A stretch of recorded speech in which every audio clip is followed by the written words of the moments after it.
ও আমার কলিজার টুকরা যশোরের ভাইরা, খবরদার খবরদার, আপনারে কোরআন মানা লাগবে।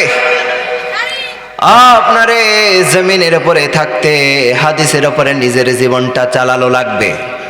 যদি আপনি কোরআন মেনে নেন, যদি আপনি হাদিস মেনে নেন, তাইলে কবরে যাওয়ার সঙ্গে সঙ্গে যিনি আপনারে আমারে সুপারিশ করবেন তিনি কে?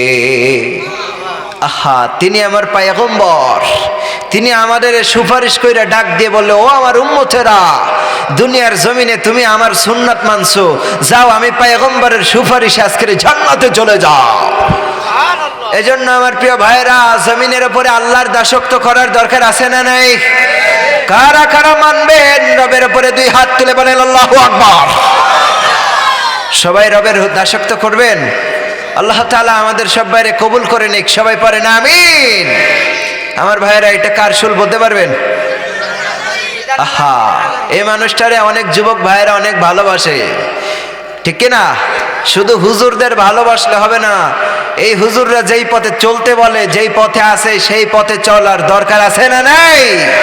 সবাইরে মানতে হবে। আল্লাহ কবুল করে নাও, পড়েন আমিন।